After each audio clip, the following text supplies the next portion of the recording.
Welcome to Jack's Corner, where conservative values meet national headlines, and truth and reality have a seat at the table. From Louisville, Kentucky, here's your host, Jack Richardson. Well, welcome back to another edition of Jack's Corner, where truth and reality have a seat at the table. And those aren't just throwaway lines. It is about truth and reality, and to help you to spot it, to help you to spot those who are lying to you and to give them no further credence. But here's a good one for you for today to start this session out. This will blow your mind. Border Czar Tom Homan reports that over the last 24 hours, there were only 229 illegal aliens encounters along the southwest border. That's a drop from 11,000 per day under Joe Biden. Trump has done this in just 3 weeks. But Biden told you they couldn't do anything about it as it was a congressional matter. Never, never, never forget how every Democrat lied to you about the border issue. They all knew it, and they were all lying. Their goal was to permanently change the electoral system in this country so they could remain in power permanently. They are true insurrectionists. They were conducting a private and secret coup against the American people. If I had my druthers, I'd indict and convict and throw every one of them in jail for what they did to this country. Also, I will never forget how every one of them lied to you that Biden was mentally fit for office, but knew he was not. I've yet to hear a Democrat tell the truth. It's impossible for them. Don't forget, and don't let your family, friends, or neighbors ever forget. Now let's think about this for a moment. In a recent incident there in the White House where an occasion where Donald Trump was going to talk about tariffs, and of course they had all the media there, CNN's Kaitlan Collins interjected herself inappropriately. And basically she said, "President, you won the White House in part because of high inflation. If your tariffs make prices go up," and that at that point she was cut off by President Trump, where he said, "Excuse me, we haven't asked you to speak yet." And that's how he shot back. Yes, if they, the media, can't tell the truth or don't desire to seek it, then teach them some manners. Folks, it's time for you to ask yourselves some questions when it comes to the news that you view. Are those who are reporting the news neutral observers or promoting an agenda? Now, you might ask, how can you tell? Well, I can tell you, as an attorney, you are not allowed to ask leading questions. Why? Because a leading question is not truly a question. It is dishonesty. It is not neutral. And it's not designed to elicit information, but rather to convey a message to the hearers of the question. In court, when an attorney asks questions of a witness, if the attorney suggests what the answer should be or what he wishes it to be, any good opposing counsel will object, and the judge will sustain the objection and require the interrogating attorney to rephrase the question. Now, there are some rare exceptions to the leading question rule, but it is very restricted. What Kaitlan Collins of CNN was getting ready to do was derail the focus and the purpose of the Oval Office gathering so as to promote her leftist viewpoint, as well as her employer's opposition to Trump at every opportunity, regardless of how inappropriate it might have been in that given situation. Trump was very wise and quick. He was maintaining control over the agenda and the purpose. One could tell from how Collins was beginning to frame her question that it was designed to lead the hearers to a point of view before the president had an opportunity to answer. Just recently on Face the Nation, host Margaret Brennan, in a leading question of Secretary of State Marco Rubio, suggested that free speech led to Hitler and Nazism. Can you believe that? This had nothing to do with the occasion and the trip that Rubio was on. It was just an opportunity for Brennan and the left to try to define free speech as a tool of Nazis, and therefore all conservatives and lovers of their free speech framing them as Nazis. Folks, again, these people have to be removed from any position of influence as they are the enemies of freedom. They are mentally demented. Yes, it's devious and dishonest what the media types do today. It is anything but honest. But that is how the leftist media has formed public opinion against the public's own best interests. It was gratifying to see President Trump stop Collins and the CNN dead in their tracks and seize control of his meeting where Collins was there by invitation. She was not a neutral observer. Her intentions were not honest, and the president taught her not only some manners, but who was in charge. It's so great to have a competent adult in charge of the country again. Basically, the media can be called a lie by any other name. That's just who they are, and that's their nature. Again, as I keep saying, you must remember, reporters are not neutral observers looking for information. Today, they are activists with an agenda, and the truth is not in them. Their goal is to influence you and to make you do as they will. Our toleration for propaganda is proof that so many of us prefer to live a lie. The truth is not in the media, and we live in a dystopian narrative that they construct. It's like the famous Winchester home out west, where the wealthy heiress kept building onto her house with no aim and no reason, such that there were staircases that led to nowhere. Just a blank wall. This is today's chaotic media. Be selective about where you get your news and double check their credentials. I use sources such as like Epoch Times, Breitbart News, Daily Signal, One American News Network, and National Reviewed, just to list a few. So anyway, that's my take on the media and what just happened in the White House, but I want to move on to another area where we're seeing more lies and manipulation, and this involves leftist federal judges, and they have become a real threat to democracy. By now, you have heard about how some judges have been trying to block Trump from finding waste, fraud, and abuse in our government. Well, how convenient. Take a look at the attorneys general from 19 states that brought suits to stop Trump and the states where they are from. They are all blue, liberal, leftist-dominated states. They are all so predictable. Of course, they want to stop the big exposure of crimes the Democrats have committed and the kickbacks that they have gotten and are getting from taxpayer funds and that they have been getting all these years. That is why I keep saying if justice were being done, we would need a large penitentiary to house all those who have engaged in public corruption. They are trying to stop Trump's investigations to hide their crimes. Fortunately, just yesterday, the appeals court overturned a district court's injunction, and that DOGE will be able to go forward with their investigations that the Democrats were chaotically and frantically trying to stop.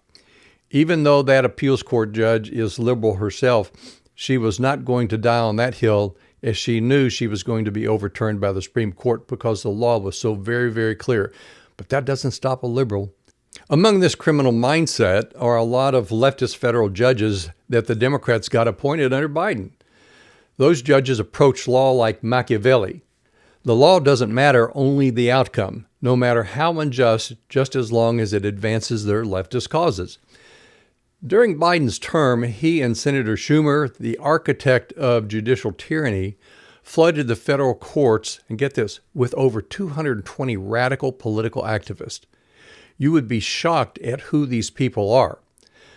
Let me give you a rundown, just a brief rundown as to who some of these people are. For example, Nancy Abadu, who was appointed by Biden to the 11th Circuit Court of Appeals overseeing Alabama, Florida, and Georgia. She believed that not letting people with criminal convictions vote is equal to slavery. Seriously? Or Rachel Blumkast, who was appointed to the U.S. Sixth Circuit over Michigan, Kentucky, the state where I live, Ohio, and Tennessee. She worked for a gun control lobby, essentially for gun confiscation. But never mind that the Second Amendment that she is supposed to defend is matters that she's going to have to rule upon, and the Second Amendment and that particular freedom that she's going to have to guard. Then there was Dale Ho for the Southern District of New York. He was a lawyer for the NAACP and the ACLU. He didn't want our census to be asked questions about citizenship. Just think about that. In a few years, we're going to be going through a census, and you're going to be asked questions. But he didn't want our census takers to ask questions about citizenship. I've had my experience with the ACLU. When I was chairman, they sued me because I placed statutorily authorized poll watchers in poll places to ensure the integrity of voting. They lost the case, but it costs money to fight these fights, and it takes time. I wear that suit against me by the ACLU as a badge of honor, as the ACLU is neither American nor for liberty. It is a leftist radical organization designed to rewrite the Constitution and restrict freedoms. Then we have Nusrat Chowdhury to the Eastern District of New York. She is also a radical, bitter racist, and sees our justice system as doing the work of apartheid and criminalizing low-income Black and Latino people, keeping them down. Folks, the liberal and leftist mindset is the product of a dangerous and diseased mind. There can be no tolerance for these people in positions of power. Now get this, most of Biden's 228 appointments were chosen not on merit or judicial temperament. They were chosen because they were either of color or of some ethnicity, politically and radically left, most of whom were incompetent and incapable of answering basic legal questions when questioned by the Senate Judiciary Committee. Judicial experience and integrity played no part in these appointments. You see, justice is not blind with the left. It is what the left says it is. This is like the revolution in France. They were so chaotic back then that they would appoint people like the town whore to be the judge. And of course, we know what happened then. The only judgment ever issued from that kind of judge was the guillotine.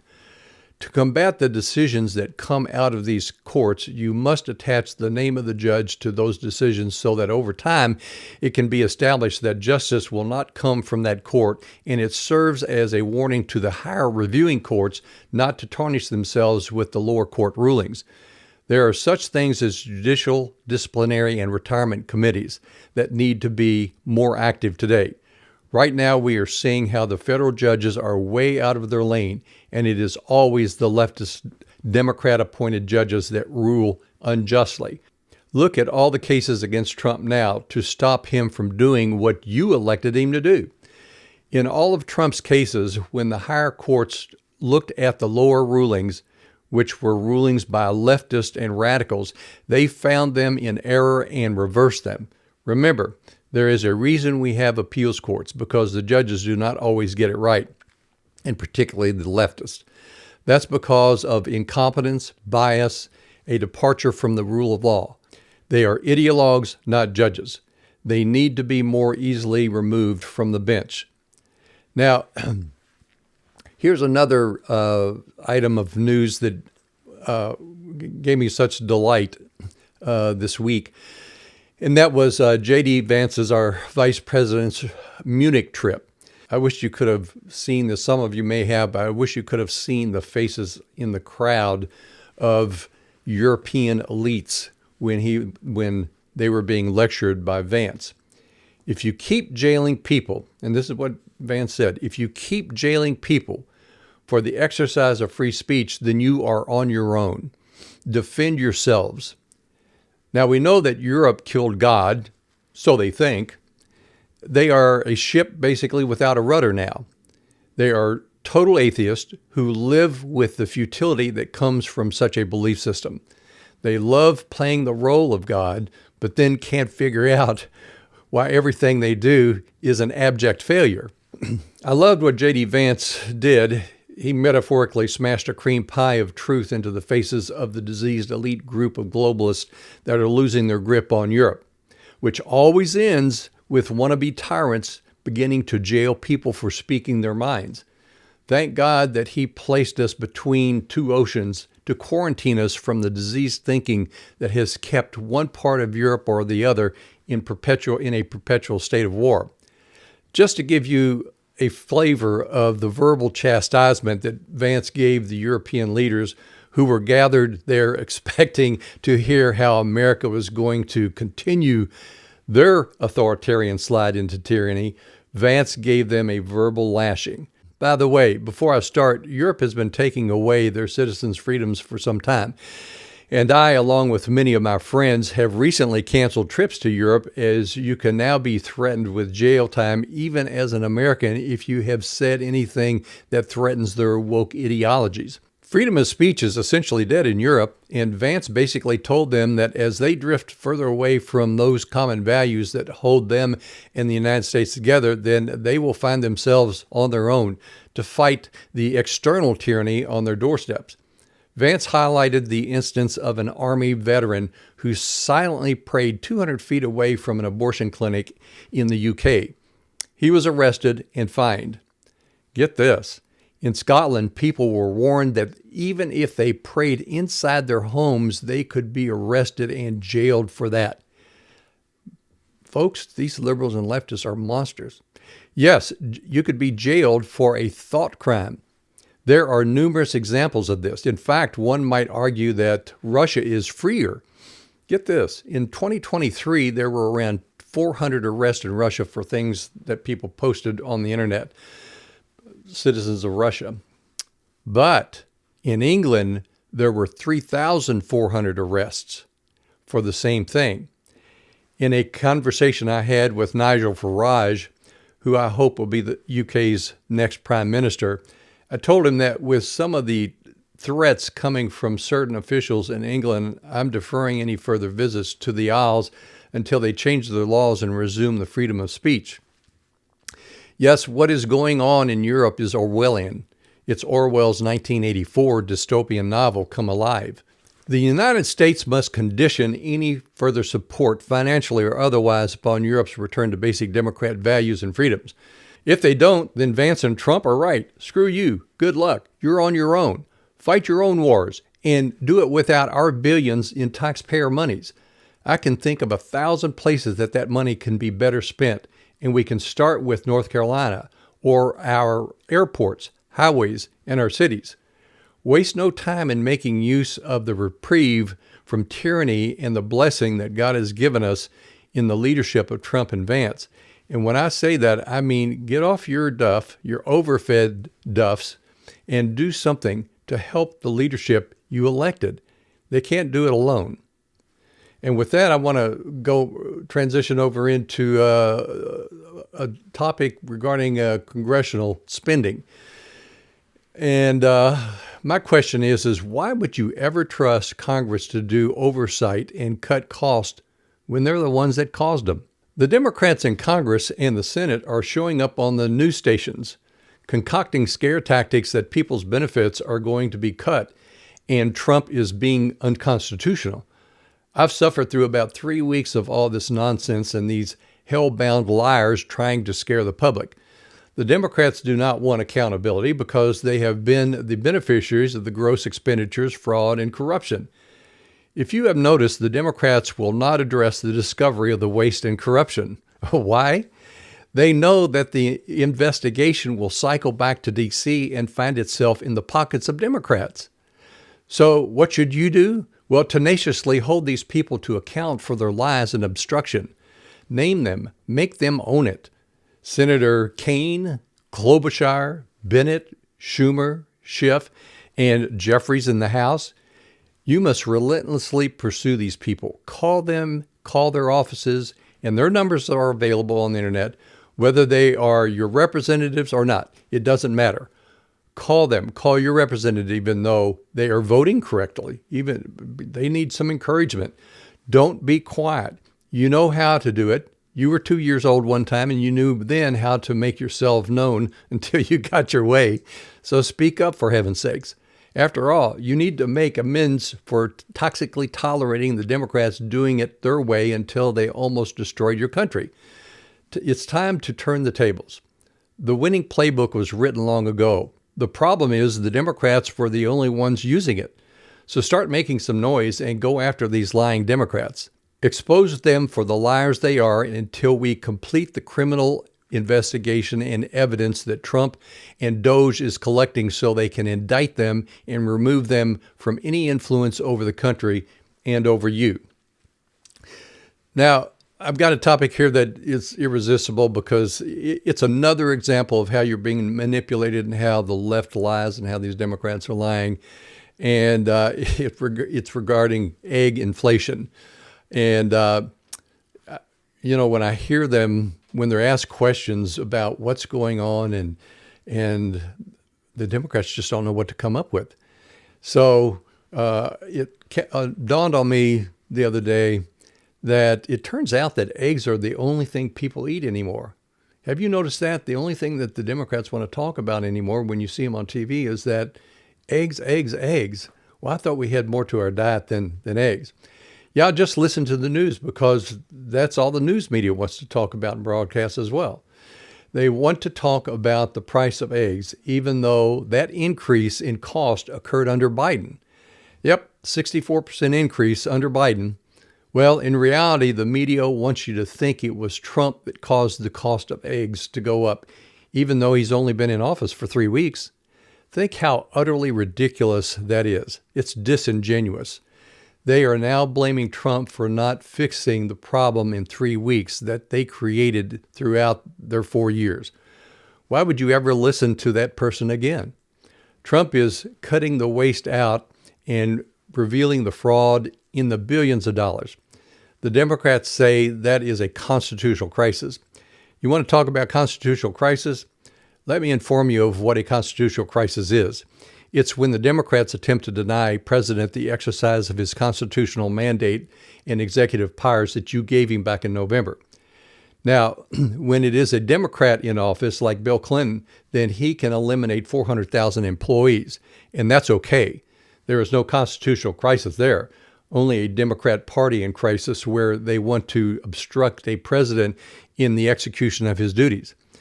But it is more than that. They are defying the will and denying the will of the people. But then that's what they do. That's what communists do. Then there is another crisis brewing, and that is the real insurrection. Remember when the Democrats in the 1860s seceded from the Union? Hopefully you learned that in your civics class and history class in high school. When the Democrats in the 1860s seceded from the Union and caused the Civil War. Well, they had what were called sanctuary cities and states back then, just like they are doing today regarding the immigration crisis. The federal government is the only one power to deal with immigration. But the Democrats have committed nullification, where they have decided to obstruct federal policy and law and decided what will be the policy of that state regarding immigration, something that they have no jurisdiction over. This was done in the South in the lead up to the Civil War. The Democrat Party from their slave-owning days has never been a constitutional party, even up to today. They are going on and making up their own rules. So today they nullify federal laws that are trying to nullify Trump's presidential authority when it comes to the border, deportations, and the elimination of waste, fraud, and corruption in our federal expenditures. That is the mindset and character of those in the Democrat Party. They are rogue actors sabotaging a civil and organized society. They always have been. Yes, we need to nullify the Democrat Party, but then that's only a name. We need to basically nullify those of that psychotic, anarchistic mindset that makes up Democrats. Nothing has changed in the 180 years since the Civil War. That is why I keep describing who and what Democrats are. They are not the people of life, liberty, and the pursuit of happiness. They are not your equal. The Democrats have never embraced Americanism and constitutional governance. Let that guide your actions and your conduct from here on. In closing, I want to note here that and remind everyone of something very, very important. And I think we lose sight of it too quickly and too often. You are Americans and don't have to apologize to anyone or any country for it. We are a great country, the most generous country in the history of the world, with the greatest human values, without which the world today would be in total darkness. It's time to be proud. Shut down the media that wants to divide us and tear us down. If Canada wants to boo our national anthem, then tell them to pay up the $200 billion that we give them yearly to keep them propped up. The same goes for Mexico. I don't need anyone to like me. I'd rather be feared than loved. And I will remind you that if the shoe were on the other foot, the only thing we would ever get from these other countries is their sewage. Think about that. When Biden opened our borders, what did the countries around the world do? They opened their prisons, their jails, and the insane asylums and dumped them on the United States. I love what Trump is doing. The golden rule. Treat America like you want to be treated. Otherwise, we don't need you. We have all that we need here at home. We just need to get the radical leftist out of our ways and out of our midst so we can use what we have. There is no sin in America being great again. That starts with cleaning house internally and externally. It's time to be part of the process. Get involved. It's very important. And you have the best opportunity that we've had in a generation. So with that, folks, thank you for joining me and look forward to seeing you next week. I'm Jack Richardson, and this is Jack's Corner.